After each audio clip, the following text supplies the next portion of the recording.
Hello everyone, इस video में आज हम स्टार्ट करने जा रहे हैं चैप्टर नंबर 15 जिसका नाम है प्रोबेबिलिटी। तो इस वीडियो में हम प्रोबेबिलिटी के कुछ बेसिक टर्म्स के बारे में बात करेंगे। सबसे पहले हम बात करते हैं meaning of probability. In everyday life we come across statements such as it will probably rain today, I doubt that he will pass the test, most probably Kavita will stand first in the annual examination, chances are high that the price of diesel will go up, or there is a 50-50 chance of India winning a toss in today's match।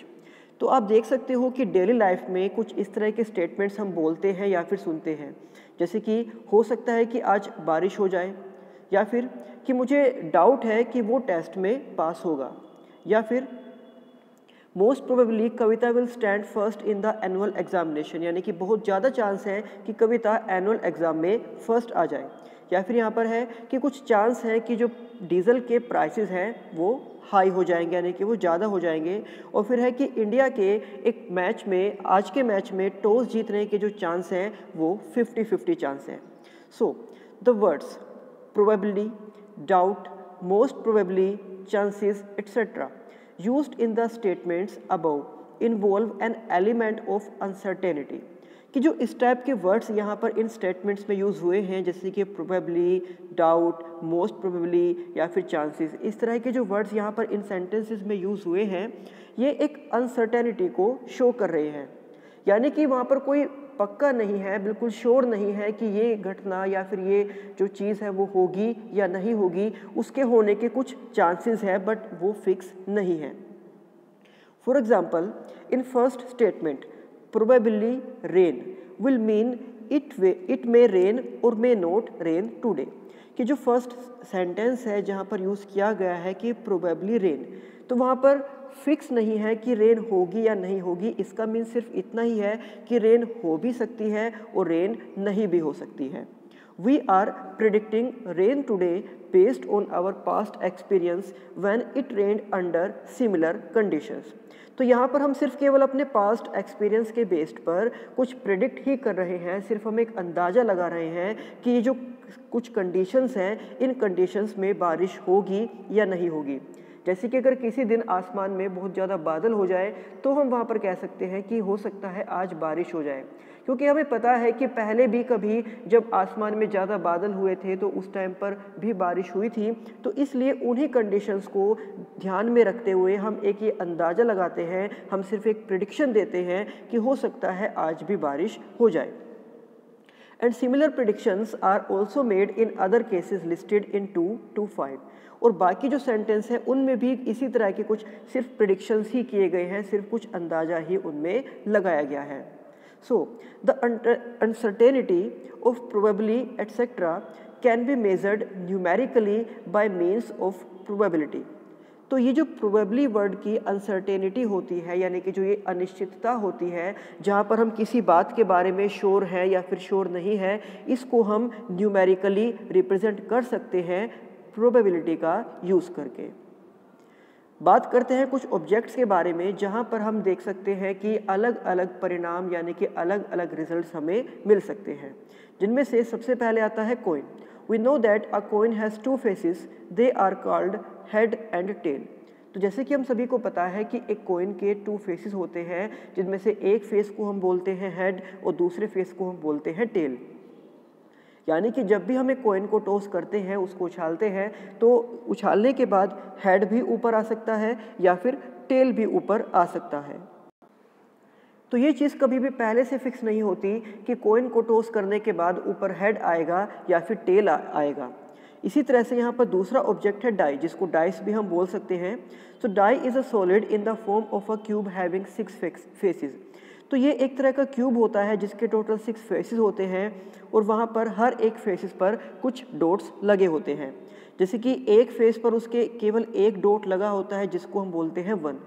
बाकी जो faces हैं उन पर 2 dots, 3 dots, 4, 5 या फिर 6 dots हो सकते हैं। So each face has some marking of dots as shown above. One face has 1 dot, second face 2 dots, third face has 3 dots and up to so on। We take them as 1 2 3 4 5 6 plural of dice, die is dice. तो जब हमारे पास केवल एक ही die हो उसको हम die ही बोलेंगे, DIE, but इसका जो प्लूरल है यानी कि जब एक से ज़्यादा डाई होंगी उनको हम बोलते हैं डाइस। थर्ड यहाँ पर आता है कार्ड्स यानी कि ताश के पत्ते। A pack of cards has 52 cards out of which 26 are red cards and 26 are black cards. तो जो ताश के पत्ते होते हैं यानी कि जो प्लेइंग कार्ड्स होते हैं वो टोटल 52 होते हैं और उन 52 में से 26 होते हैं रेड कलर के एंड 26 ही होते हैं ब्लैक कलर के। अब जो रेड कलर के 26 कार्ड्स हैं उन पर दो तरह के सिंबल बने होते हैं, एक होता है सिंबल डायमंड का ये वाला और दूसरा सिंबल होता है हार्ट का। तो उन 26 रेड कार्ड्स में 13 कार्ड्स होंगे जिनके ऊपर ये डायमंड का साइन होता है और 13 कार्ड्स ऐसे होते हैं जिनके ऊपर ये हार्ट का साइन होता है। तो इस तरह से 13 + 13 इज़ 26। एंड बाकी के जो 26 ब्लैक कार्ड्स हैं उनमें भी दो ही तरह के साइन होते हैं, जैसे कि सबसे पहले यहाँ पर दिया गया है स्पेड और दूसरा है क्लब। तो उन 26 ब्लैक में से 13 कार्ड्स होते हैं जिनके ऊपर ये स्पेड का साइन होता है और 13 कार्ड्स ऐसे होते हैं जिनके ऊपर ये क्लब का साइन होता है। तो इस तरह से यहाँ पर भी 13 + 13 इज़ 26। तो 26 रेड एंड 26 ब्लैक कार्ड, तो ये टोटल मिलकर 52 कार्ड्स हो जाते हैं। और जो यहाँ पर हम बात कर रहे हैं कि diamond, heart, spade and club, इन सभी के 13 कार्ड्स होते हैं। तो उन 13 कार्ड्स पर जो नंबर लिखे होते हैं वो इस तरह से होते हैं कि 13 कार्ड्स आर A 2 3 4 5 6 7 8 9 10, उसके बाद जैक, क्वीन एंड किंग।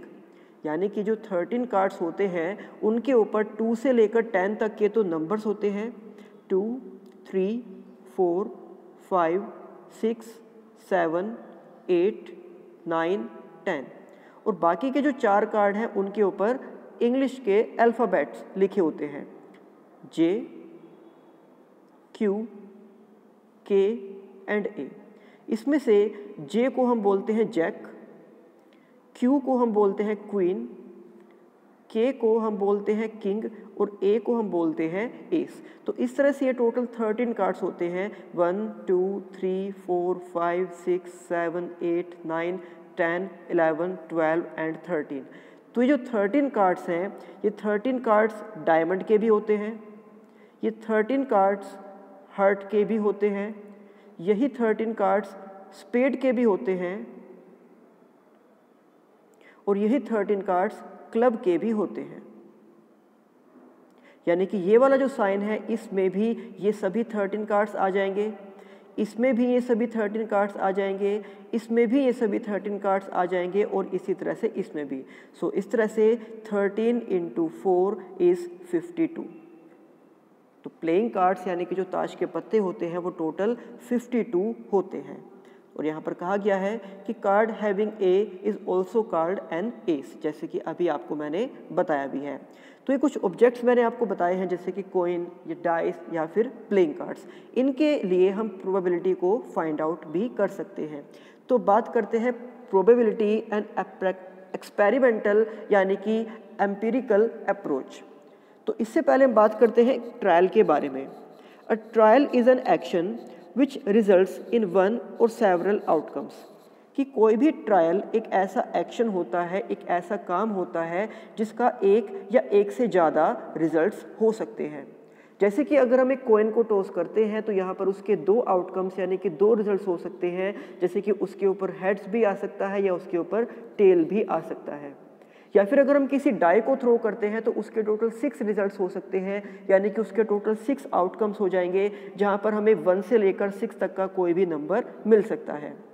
और साथ ही इसमें कहा गया है कि an event for an experiment is the collection of some outcomes of the experiment.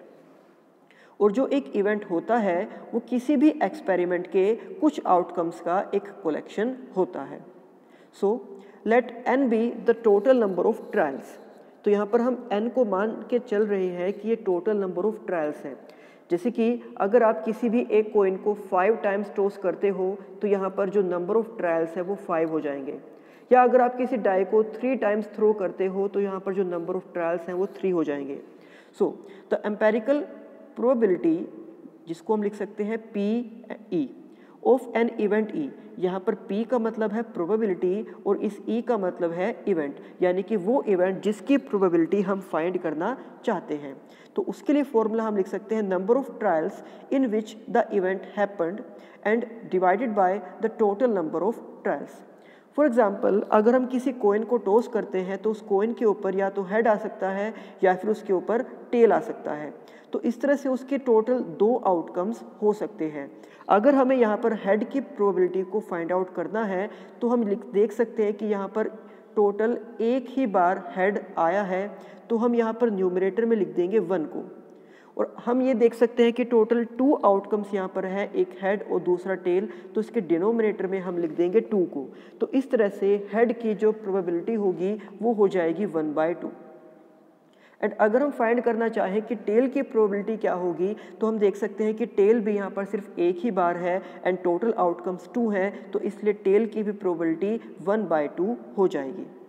So number of trials in which the event happened, note the empirical probability depends on the number of trials. तो किसी भी event की जो probability होती है वो number of trials के ऊपर ही डिपेंड करती है। Now some basic terms and concepts. तो सबसे पहले इसके अंदर आता है an experiment, an action or operation resulting in 2 or more outcomes is called an experiment. कि जब भी हम कोई एक ऐसा काम करते हैं, कोई एक ऐसा एक्शन करते हैं जिसके एक या एक से ज़्यादा परिणाम यानी कि रिजल्ट आ जाए, तो हम उसको एक एक्सपेरिमेंट बोल सकते हैं। जैसे कि tossing of a coin is an experiment. अगर हम एक कॉइन को टॉस करते हैं तो हम ये कह सकते हैं कि ये एक एक्सपेरिमेंट हमने किया है, जिसके टोटल 2 आउटकम्स हो जाएंगे कि there are 2 possible outcomes, head और टेल। कि कॉइन को अगर हम टॉस करते हैं तो उसके 2 आउटकम्स हो जाएंगे, वहाँ पर या तो हेड आएगा या फिर टेल आएगा। और दूसरा एक्सपेरिमेंट का एग्जांपल यहाँ पर दिया गया है, drawing a card from a pack of 52 cards in an experiment, there are 52 possible outcomes. कि अगर हम 52 कार्ड्स में से किसी भी एक कार्ड को उसको पिक करते हैं, यानी कि उसको उठाते हैं, उसको 52 पत्तों में से एक पत्ते को अगर हम निकालते हैं तो वहाँ पर टोटल 52 आउटकम्स हो सकते हैं। इसी तरह से अगर आप किसी डाइस को थ्रो करते हो, यानी कि जिसके ऊपर 1 से लेकर 6 तक के फेसेस होते हैं, तो वहाँ पर उसके टोटल 6 आउटकम्स हो जाएंगे, यानी कि वहाँ पर हमें 1, 2, 3, 4, 5 एंड 6 कोई भी एक नंबर मिल सकता है। इसके बाद बात करते हैं सैम्पल स्पेस की। The set of all possible outcomes of an experiment is called the sample space, denoted by S. An element of S is called a sample point. तो यहाँ पर कहा गया है कि जब भी किसी एक्सपेरिमेंट के सभी पॉसिबल आउटकम्स को एक सेट के फॉर्म में हम लिखते हैं तो उसको कहा जाता है सैम्पल स्पेस। जैसे कि अगर हम किसी कॉइन को टॉस करते हैं तो वहाँ पर हमारे 2 आउटकम्स हो जाएंगे, हेड एंड टेल। तो उसको हम इस तरह से लिख देंगे H, T, और उनको इन कर्ली ब्रैकेट्स के बीच में हम लिख देते हैं। तो ये एक सैम्पल स्पेस हो गया है उस एक्सपेरिमेंट का जहाँ पर हमने एक कॉइन को टॉस किया। या फिर अगर हम एक डाई को थ्रो करते हैं जिसके ऊपर 1 से 6 तक के नंबर्स होते हैं, तो उसका सैम्पल स्पेस इस तरह से बन जाएगा जहाँ पर हम लिख देंगे 1, 2, 3, 4, 5 एंड 6। और सैम्पल स्पेस को डिनोट किया जाता है कैपिटल S से। और सैम्पल स्पेस के जो एलिमेंट्स होते हैं उनको कहा जाता है सैम्पल पॉइंट। जैसे कि in the experiment of tossing a coin the sample space has 2 points corresponding to head and tail. तो हम सैम्पल स्पेस को लिख सकते हैं कर्ली ब्रैकेट के अंदर H, T।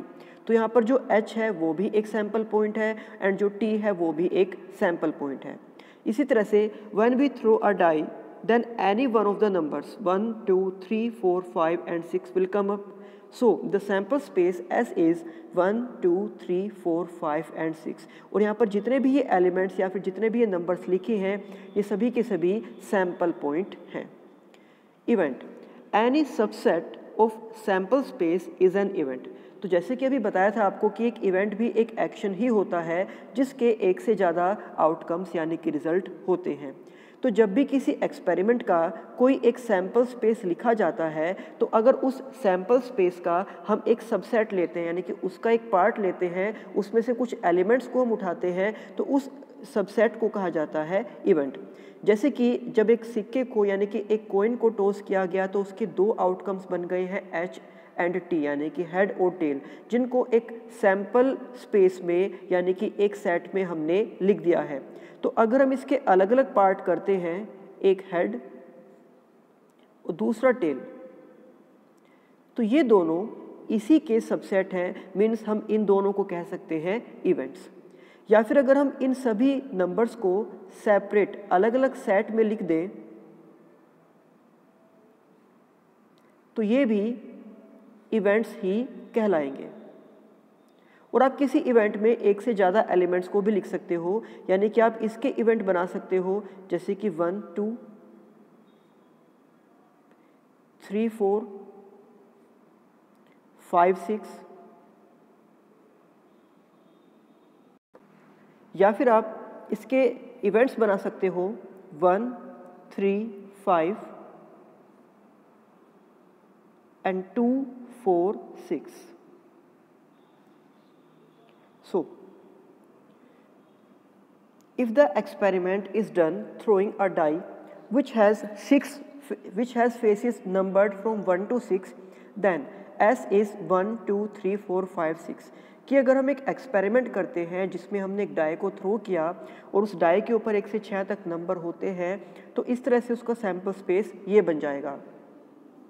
और अगर हम इस सैम्पल स्पेस के अलग अलग पार्ट्स करके लिखते हैं, यानी कि इसके सबसेट हम लिखते हैं, जैसे कि A हमने लिख दिया है 1 3 5 एंड B हमने लिख दिया है 2 4 6, तो इनको हम इवेंट्स कह सकते हैं।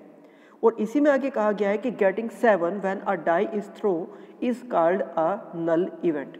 आप देख सकते हो कि किसी भी डाई के ऊपर केवल 1 से लेकर 6 तक ही नंबर्स होते हैं और 6 से ग्रेटर कोई भी नंबर हमें उस डाई पर नहीं मिलेगा। बट फिर भी अगर हम कोई एक इवेंट ऐसा लिखते हैं 7 का, तो उसको कहा जाएगा नल इवेंट, यानी कि जो इवेंट कभी भी पॉसिबल नहीं है। The entire sample space is called certain event. तो जो एक कंप्लीट सैम्पल स्पेस होता है उसको हम एक सर्टेन इवेंट बोलते हैं। इसके बाद कुछ इंपॉर्टेंट पॉइंट्स यहाँ पर दिए गए हैं, जैसे कि सबसे पहला है the probability of an event lies between 0 and 1। किसी भी इवेंट की जब हम प्रोबेबिलिटी को फाइंड आउट करते हैं तो वो हमेशा 0 या 1 या उनके बीच का कोई भी नंबर होगा, यानी कि किसी भी इवेंट की प्रोबेबिलिटी कभी भी 1 से ग्रेटर नहीं होगी और कभी भी 0 से लेस नहीं होगी। किसी भी इवेंट की प्रोबेबिलिटी हमेशा 0 1 या उनके बीच का कोई भी एक नंबर हो सकती है। So it can be any fraction from 0 to 1। Second है इसमें the sum of the probabilities of all the possible outcomes is of a trial is 1। कि किसी भी ट्रायल के या किसी भी एक्सपेरिमेंट के सभी पॉसिबल आउटकम्स की प्रोबेबिलिटीज़ का जो सम होगा वो हमेशा 1 होगा। फॉर एग्जांपल अगर हम एक एक्सपेरिमेंट करते हैं जिसके अंदर हमने एक कॉइन को टॉस किया तो वहाँ पर टोटल 2 आउटकम्स हो जाएंगे, हेड और टेल।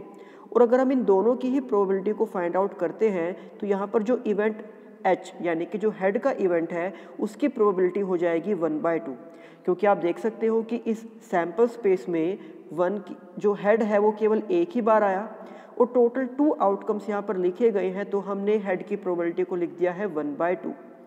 इसी तरह से टेल की प्रोबेबिलिटी को भी हम लिख सकते हैं 1/2, क्योंकि टेल भी यहाँ एक ही बार है। और अब अगर हम इन दोनों की प्रोबेबिलिटीज़ को ऐड करते हैं तो यहाँ पर 1/2 + 1/2 इज़ 2/2 एंड 2/2 को सोल्व करके हम आगे लिख सकते हैं 1। तो इस तरह से किसी भी एक्सपेरिमेंट की या किसी भी ट्रायल के सभी पॉसिबल आउटकम्स की प्रोबेबिलिटीज़ का जो सम होगा वो हमेशा ही 1 के इक्वल होता है। Now probability of the occurrence of an event plus probability of the non occurrence of that event equals to 1। किसी भी इवेंट के होने की और उस इवेंट के ना होने की प्रोबेबिलिटी का अगर हम सम फाइंड आउट करते हैं तो वो सम हमेशा ही 1 के इक्वल आता है। फॉर एग्जांपल अगर हम एक एक्सपेरिमेंट करते हैं एक डाई को थ्रो करने का, तो वहाँ पर आप देख सकते हो कि 1 से लेकर 6 तक कोई भी नंबर हमें आउटकम्स में मिल सकता है। अगर हम यहाँ पर प्रोबेबिलिटी फाइंड आउट करते हैं 3 के आने की, तो हम यहाँ पर देख सकते हैं कि यहाँ पर जो 3 है वो केवल एक ही बार आया, तो इसकी प्रोबेबिलिटी हो जाएगी 1/6। और अगर हम फाइंड करते हैं प्रोबेबिलिटी 3 के ना आने की, यानी कि उन नंबर्स की जो कि 3 ना हो, तो यहाँ पर 5 ऐसे नंबर हैं जो 3 के इक्वल नहीं है, 1, 2, 3, 4 एंड 5। तो इस तरह से इसकी प्रोबेबिलिटी हो जाएगी 5/6। और अगर आप 1/6 एंड 5/6 को ऐड करते हो तो इनका सम हो जाएगा 6/6, जिसको हम लिख सकते हैं 1। तो इस तरह से किसी भी इवेंट के होने की और उसके ना होने की प्रोबेबिलिटी का जो सम होगा वो भी 1 के ही इक्वल होता है। तो ये था चैप्टर 15 का एक बेसिक इंट्रोडक्शन, जिसमें मैंने आपको प्रोबेबिलिटी के बारे में बताया, साथ ही एक्सपेरिमेंट और इवेंट के बारे में बताया, और प्रोबेबिलिटी से रिलेटेड कुछ इंपॉर्टेंट पॉइंट्स भी बताए हैं। अब नेक्स्ट वीडियो में हम स्टार्ट करेंगे एक्सरसाइज 15.1। तब तक आप इस वीडियो में बताए गए सभी डेफिनेशंस को अच्छे से देखना, पढ़ना और समझना। तो मिलते हैं आपसे नेक्स्ट वीडियो में। Thank you.